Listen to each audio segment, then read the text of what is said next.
वहीं चीन ने नेटो देशों को चेतावनी देकर दुश्मनी का एक और अध्याय शुरू कर दिया। चीन और रूस की दोस्ती नेटो देशों को फूटी आग नहीं सुहाती।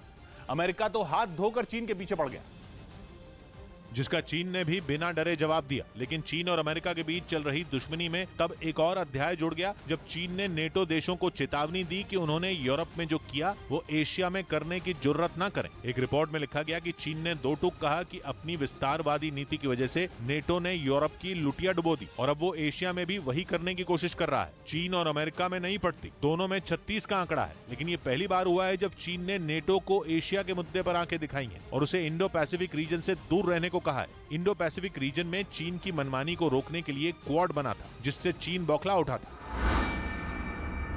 लेकिन यूक्रेन युद्ध के बाद जिस तरह के हालात बने उन्हें चीन अपने फायदे के लिए इस्तेमाल करना चाहता है। पिछले कुछ समय से अमेरिका की नेवी इंडो पैसिफिक रीजन में सक्रिय हुई है और खबर आई थी कि अमेरिका और जापान की सेना ने समंदर में साझा अभ्यास भी किया था, जिसके बाद चीन की टेंशन बढ़ गई थी क्योंकि चीन हमेशा से इंडो पैसिफिक रीजन में हुकूमत करना चाहता है। कहा जा रहा है कि नेटो देशों को चेतावनी देकर उसने यही चेताया कि यूरोप में जो कुछ भी हुआ उसके लिए नेटो ही जिम्मेदार है। चीन का कहना है कि नेटो यूरोप में विस्तार करके रूस को कमजोर करना चाहता है क्योंकि जो देश नेटो में शामिल होंगे वो पुतिन के दुश्मन बन जाएंगे। या यूं कहें कि चीन मानता है कि रूस को कमजोर करने के लिए नेटो ने पहले यूरोप में मायाजाल फेंका और अब वो एशिया में वही करना चाहता है ताकि चीन कमजोर हो जाए। उधर यूक्रेन ने एक वीडियो जारी कर खार्किव से पुतिन की सेना को खदेड़ने का दावा किया। पिछले कई दिनों से शहर पर कब्जे के लिए वहां भीषण जंग चल रही है, जिसका जेलेंस्की की सेना की तरफ से वीडियो जारी किया गया, जिसमें खार्किव के अलग अलग इलाकों में यूक्रेन की सेना रूसी फौज पर कहर बनकर टूटती दिखी। जो वीडियो जारी किया गया उसमें रूसी सैनिकों को निशाना बनाकर आसमान से ताबड़तोड़ बम बरसाए गए। इसके बाद वहां एक के बाद एक कई जोरदार धमाके हुए और हर धमाके के साथ धुएं का गुबार उठता दिखा। वीडियो के एक दूसरे हिस्से में यूक्रेन की सेना ने एक इमारत के पास भी बमबारी की। धमाके की वजह से वहां आग और धुएं का बवंडर उठता दिखाई दिया। धूल और धुएं का गुबार छटा तो वहां मौजूद कुछ रूसी सैनिक जान बचाने के लिए उस इमारत में घुस गए, लेकिन तभी जेलेंस्की की सेना ने उन्हें निशाना बनाने के लिए वहां एक और बम गिरा दिया। इसके बाद हर तरफ धुआं छा गया। इस हमले में उस इमारत का एक हिस्सा भी धराशायी हो गया। इसी तरह यूक्रेन ने खार्किव के एक दूसरे इलाके में पुतिन की फौज को निशाना बनाकर हमले किए, जिसके बाद वहां मौजूद रूसी सैनिक जान बचाने के लिए भाग खड़े हुए। लेकिन इन हमलों में पुतिन की सेना के कितने सैनिक मारे गए इसकी जानकारी नहीं दी गई।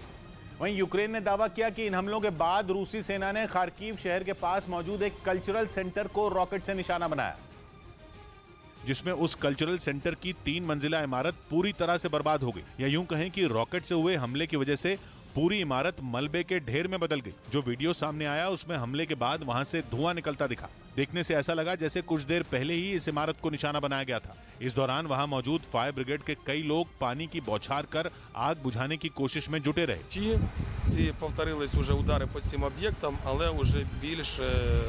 यूक्रेन ने दावा किया कि जिस वक्त इमारत पर रॉकेट से हमला हुआ था उस वक्त वहां कई लोग मौजूद थे, लेकिन बेसमेंट में होने की वजह से उन्हें कोई नुकसान नहीं पहुंचा। इस बीच यूक्रेन ने लुहांस्क में रूस के कुछ टैंकों पर हमले का वीडियो जारी किया। बताया गया कि जेलेंस्की की सेना सिवर्स्की दोनेत्स नदी को पार कर रही थी। तभी उन्हें वहां रूस की फौज के कुछ टैंक खड़े नजर आए, जिन्हें यूक्रेन के सैनिकों ने निशाने पर ले लिया। जो वीडियो सामने आया उसमें साफ दिखा कि सिवर्स्की दोनेत्स नदी के आसपास के इलाके में दुश्मन के कई टैंक खड़े थे, जिन्हें यूक्रेन की फौज के तोपखानों से एक एक कर उड़ा दिया गया। हरे भरे इलाके में जहां तहां खड़े टैंकों पर जैसे ही जेलेंस्की के सैनिकों की नजर पड़ी, उन्होंने उन पर हमला बोल दिया। वहां अच्छी खासी संख्या में पेड़ और झाड़ियां होने की वजह से कहीं कहीं आग भी लग गई। ऐसे में वहां से धुआं उठना शुरू हो गया और पुतिन की सेना के उन टैंकों के साथ उन पेड़ों को भी काफी नुकसान पहुंचा। वहीं यूक्रेन की सेना का एक वीडियो सामने आया जिसमें वो रूसी सेना के ठिकानों पर ड्रोन से बम गिराती नजर आई। यूक्रेन ने दावा किया कि ड्रोन से किए गए इस हमले में उसने रूस की सेना के हथियारों के एक गोदाम को तबाह कर दिया, जिसके लिए उसने रूसी सेना के ठिकाने पर ड्रोन से एक के बाद एक कई बम गिराए। इससे पहले ड्रोन की मदद से यूक्रेन की सेना ने उस इलाके की रेकी की जहां छिपने के लिए बनाए गए गड्ढे में 2 सैनिक मोर्चा लिए हुए दिखाई दिए और जैसे ही ड्रोन ने टारगेट सेट किया वहां बम गिरा दिया गया। ड्रोन से बम छूटते ही नीचे खड़े दोनों सैनिकों में भगदड़ मच गई। दोनों सैनिक अलग अलग दिशा में भागते दिखाई दिए, लेकिन तभी बम उनमें एक सैनिक के ठीक ऊपर जाकर गिरा और धमाके के साथ फट गया। ठीक इसी तरह यूक्रेन की सेना ने उस पूरे इलाके में 4 बम गिराए और दावा किया कि उनके हमले में रूसी सेना के हथियारों का गोदाम और कई बख्तरबंद गाड़ियां तबाह हो गईं। उधर रूस ने लुहांस्क में यूक्रेन की किलेबंदी ध्वस्त करने का वीडियो जारी किया। दावा किया गया कि पुतिन की सेना ने यह हमला वहां बिजली बनाने वाले एक प्लांट के पास किया, जिसे साबित करने के लिए रूस की तरफ से एक वीडियो जारी किया गया, जिसमें साफ दिखा कि जंग के मैदान में उतरे यूक्रेन के सैनिकों ने उस थर्मल पावर प्लांट के पास अपना एक ठिकाना बना रखा था। लेकिन जैसे ही रूसी सैनिकों को उनके इस ठिकाने की भनक लगी, उन्होंने उसे ध्वस्त कर दिया। वीडियो में दिखा कि उस प्लांट के इर्द गिर्द रूसी फौजियों के सफाये के लिए यूक्रेन की सेना ने कई जगहों पर लैंडमाइन भी बिछा रखी थी, लेकिन वो भी पुतिन की फौज की नजरों से ज्यादा देर ओझल नहीं रह पाई और उनका भी नामो निशान मिटा दिया गया। इस पूरी कार्रवाई के दौरान रूस के सैनिकों के बीच बढ़िया तालमेल देखा गया, जिस वजह से वो बेहद आसानी से उस इलाके से यूक्रेन की सेना को खदेड़ने में कामयाब हो पाए। इस बीच यूक्रेन के विद्रोहियों के डोनेस्क में जेलेंस्की के कुछ सैनिकों पर हमले का वीडियो रूस की तरफ से जारी किया गया।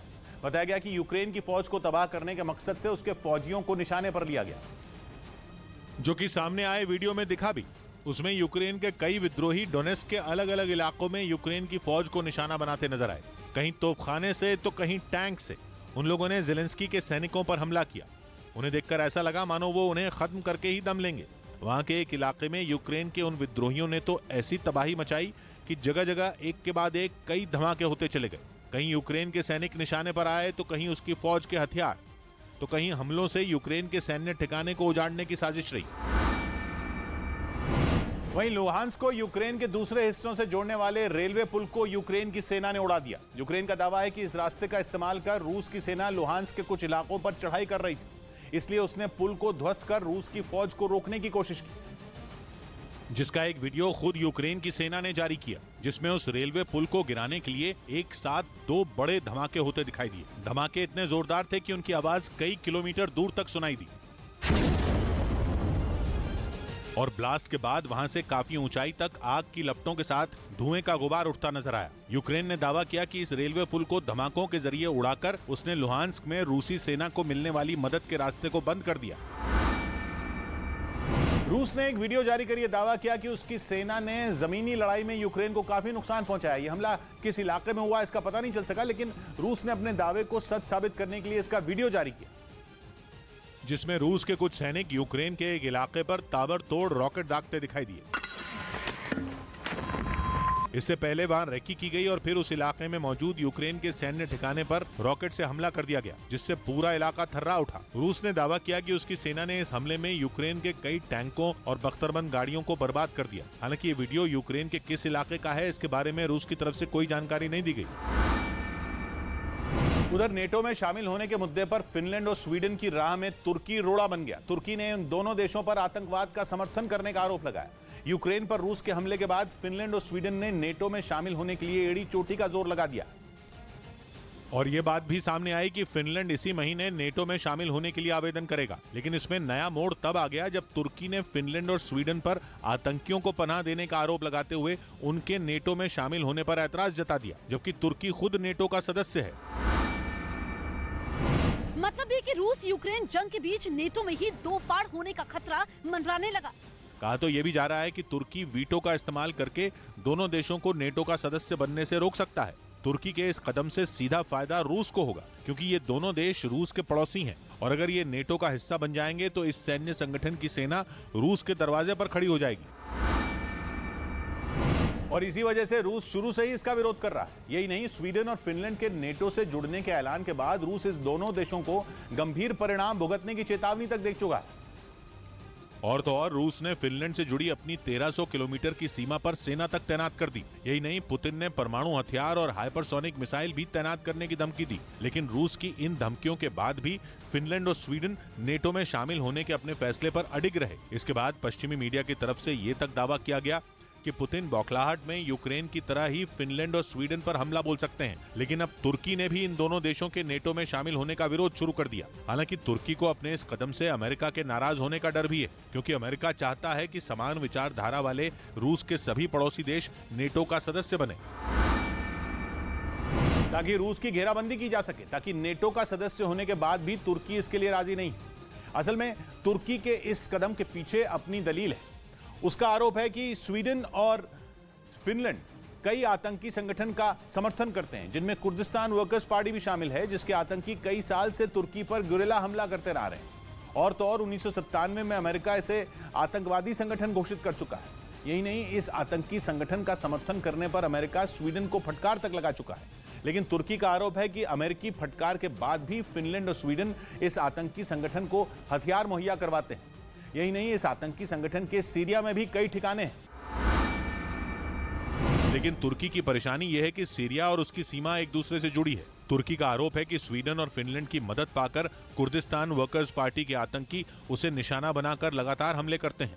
इसी वजह से तुर्की सीरिया में रूस के साथ अच्छे संबंध चाहता है, क्योंकि सीरिया के राष्ट्रपति बशर अल असद रूसी राष्ट्रपति पुतिन के बेहद करीबी हैं, जबकि तुर्की और सीरिया के संबंध ठीक नहीं हैं। लेकिन नेटो का सदस्य होने के बाद भी तुर्की और रूस के बीच अच्छी दोस्ती है। ऐसे में तुर्की रूस के जरिए सीरिया में अपने ऑपरेशन को अंजाम देने या यूं कहें कि इस आतंकी संगठन के खिलाफ कार्रवाई में जुटा है, ताकि आने वाले दिनों में सीरिया की तरफ से उसे किसी तरह की कोई दिक्कत का सामना न करना पड़े। हालांकि नेटो चीफ येंस स्टोल्टनबर्ग ये दावा कर रहे हैं कि तुर्की को मना लिया जाएगा। इस बीच रूस ने परमाणु हमला करने की ताकत रखने वाली 7 इस्कंदर मिसाइलों को फिनलैंड बॉर्डर की तरफ रवाना कर दिया। ऐसा इसलिए क्योंकि पुतिन की लाख धमकियों के बाद भी फिनलैंड नेटो में शामिल होने की जिद पर अड़ा है। और उसका यह कदम पुतिन की आंखों में कांटे की तरह चुभ रहा है, क्योंकि अगर फिनलैंड नेटो का सदस्य बन गया तो 30 देशों वाले सैन्य संगठन की सेना रूस के बेहद करीब पहुंच जाएगी। यही वजह है कि फिनलैंड पर दबाव बनाने और उसे नेटो में शामिल होने से रोकने के लिए रूस ने परमाणु हमला करने की ताकत रखने वाली 7 इस्कंदर मिसाइलों को फिनलैंड बॉर्डर की तरफ रवाना कर दिया। इसका एक वीडियो भी सामने आया, जिसमें रूस के विबर्ग शहर की एक सड़क से रूसी सेना के कई भारी भरकम ट्रक गुजरते दिखे। इनमें 7 ट्रक ऐसे थे जिन पर इस्कंदर मिसाइलें थी, जो तेजी से फिनलैंड बॉर्डर की तरफ बढ़ रही थी। मतलब ये कि रूस ने यह ठान लिया है कि अगर फिनलैंड ने नेटो में जाने की जिद नहीं छोड़ी तो वो उस पर भी हमला करने में देर नहीं लगाएगा। क्योंकि यूक्रेन पर हमले के पीछे की सबसे बड़ी वजह नेटो ही था, और फिनलैंड भी उसी की तरह इस संगठन में शामिल होने के लिए अड़ा है। जिसके बाद पुतिन ने फिनलैंड बॉर्डर पर इस्कंदर मिसाइलें तैनात कर दी, जिनकी खासियत यह है कि ये परमाणु और गैर परमाणु हथियार दोनों को ले जाने में सक्षम है। यही नहीं, इस्कंदर मिसाइल में 700 किलो विस्फोटक ले जाने की क्षमता है, और ये 400 से 500 किलोमीटर दूर तक अपने टारगेट को ध्वस्त कर सकती है। इस्कंदर मिसाइल की एक और खासियत यह भी है कि ये एयर डिफेंस सिस्टम को चकमा देने में माहिर है और अपना रास्ता बदलकर अपने टारगेट को तबाह करने की ताकत रखती है। यूक्रेन युद्ध के बीच खबर है कि रूस के राष्ट्रपति व्लादिमीर पुतिन फिनलैंड की बत्ती गुल कर सकते हैं। बताया जा रहा है कि उनकी फिनलैंड से खफा होने की वजह उसका नेटो में शामिल होने की इच्छा जाहिर करना है, जो बात पुतिन को पसंद नहीं आई। और खबर है कि ऐसे में रूस की तरफ से फिनलैंड को यह धमकी दी गई कि अगर वो नेटो में शामिल होता है तो वो उसकी बिजली सप्लाई रोक देगा। बताया तो यहां तक जा रहा है कि रूस ने फिनलैंड को यह भी साफ कर दिया कि वो उसके नेटो में शामिल होने को अपने लिए खतरे की तरह देखता है, जिससे निपटने के लिए सैन्य, तकनीकी और दूसरे सख्त कदम उठाने से गुरेज नहीं किया जाएगा। यानी जरूरत पड़ी तो उसके साथ भी यूक्रेन की तरह जंग छिड़ सकती है। हालांकि अब तक रूस की तरफ से ऐसा कोई ऐलान नहीं किया गया। फिनलैंड को नेटो में जाने से रोकने के लिए रूस तमाम हथकंडे अपना रहा है। अब तो उसको अंधेरे में भी डुबोने की तैयारी है। साथ ही रूस की तरफ से फिनलैंड की बिजली सप्लाई बंद करने की वजह यह भी बताई जा रही है कि उसने बिजली बिल का पिछला भुगतान नहीं किया है, जिस वजह से वो फिनलैंड के खिलाफ ये कदम उठाने के लिए मजबूर हो सकता है। जबकि फिनलैंड का इस मुद्दे पर अलग ही रुख सामने आया, जिसके मुताबिक उसे रूस के बिजली सप्लाई रोकने से कोई फर्क नहीं पड़ेगा। फिनलैंड का कहना है कि रूस जो उसे बिजली सप्लाई करता है वो फिनलैंड की कुल बिजली खपत का 10% है, जिसे वो अपने देश में बनाकर स्वीडन की मदद से पूरा कर सकता है। रूस के साथ फिनलैंड की लंबी सीमा है, और ऐसे में फिनलैंड अगर नेटो में शामिल होता है तो रूस के लिए खतरा बढ़ जाएगा। उधर स्वीडन और फिनलैंड के नेटो से जुड़ने का ऐलान करते ही रूस ने एक बार फिर अपने परमाणु हथियारों की धमकी दे डाली और कहा कि अगर स्वीडन और फिनलैंड नेटो से जुड़े तो रूस अपने बॉर्डर पर परमाणु हथियार तैनात कर देगा। रूस के ये दोनों पड़ोसी ऐसे देश हैं जो दूसरे विश्व युद्ध के बाद से हर तरह की खेमेबंदी से दूर रहे हैं और कभी किसी देश की टीम में शामिल नहीं हुए, यहां तक कि शीत युद्ध में भी नहीं। लेकिन रूस के यूक्रेन पर हमले ने दोनों देशों को ऐसा डराया कि फिनलैंड और स्वीडन ने अपनी हिफाजत के लिए नेटो से जुड़कर रूस के दुश्मन अमेरिका की टीम में शामिल होने का ऐलान कर दिया, जिसके बाद रूस के सरकारी टीवी चैनल ने उन्हें धमकी दी और अपने देश के परमाणु हथियारों का डर दिखाया। कहा गया कि अगर फिनलैंड और स्वीडन ने अपनी जमीन पर नेटो को मिलिट्री बेस बनाने दिए तो फिर रूस भी अपनी सीमा पर परमाणु हथियार तैनात कर देगा। असल में नेटो के 30 सदस्य देश एक दूसरे के यहाँ अपनी सेनाएं तैनात करते हैं। ऐसे में अगर स्वीडन और फिनलैंड भी नेटो के सदस्य बने तो अमेरिका जैसे उसके सदस्यों की सेना वहां भी तैनात हो सकेगी।